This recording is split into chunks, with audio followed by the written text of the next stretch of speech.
perhaps not the last episode we're going to conduct in the English language.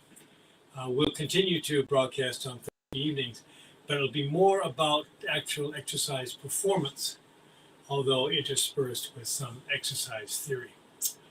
For you, I'll try to make it as bilingual as possible for our non-Japanese viewers, non-Japanese speaking viewers.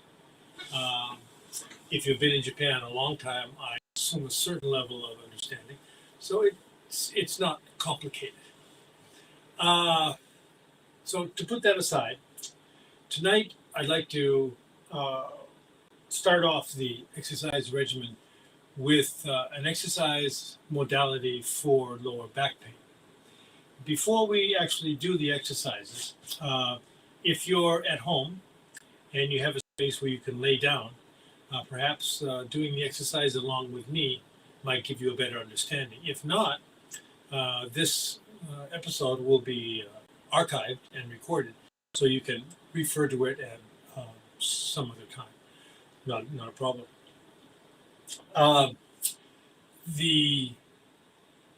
There are a myriad of lower back difficulties.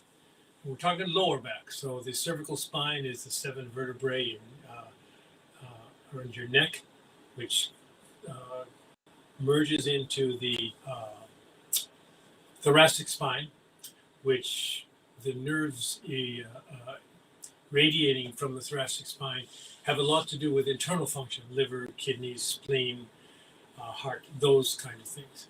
The lower back has a primary function of lower body. And at least for our purposes tonight. The problem with lower back pain normally begins with posture, whether it's sleeping posture or standing posture or sitting posture. Depending on how you stand, sit, sleep, you will aggravate the lower back. We're primarily talking about the 4th and 5th lumbar vertebrae. Now, this is to be differentiated from sciatic nerve pain.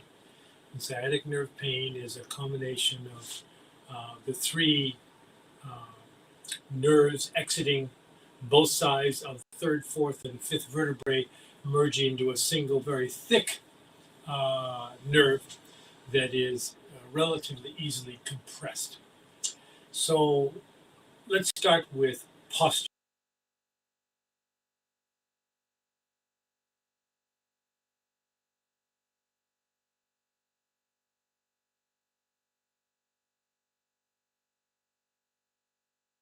Hopefully we're back online. I think we're back online. Sorry about that. So, posture. Standing posture is relatively simple. Stand up straight, balanced on both legs. The problems come when you perform athletics and that posture changes somewhat. Madeline, thank you for joining. So we're talking about lower back pain and how to alleviate it, to prevent it, and at least minimize the discomfort. So as I was just saying, the primary cause of lower back pain is posture, depending on how you stand, sleep, work. There's a whole science around that called ergometric analysis. And people have made a great deal of a good business out of analyzing the workplace to see how people sit and stand and work.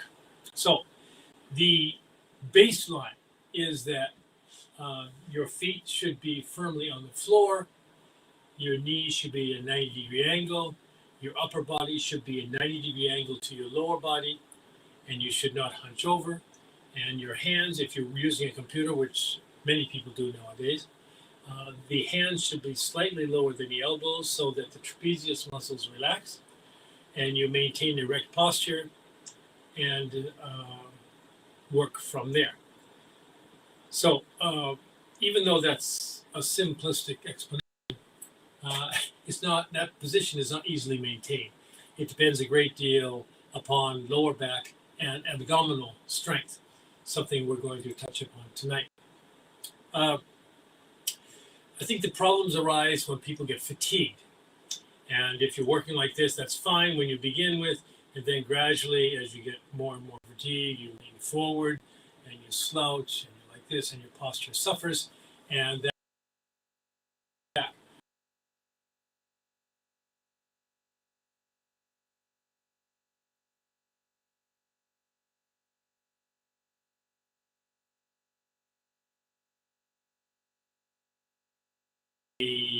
causes some difficulty. I guess we're still having, the connection, we're having connection problems tonight. So, I am being urged to end the stream.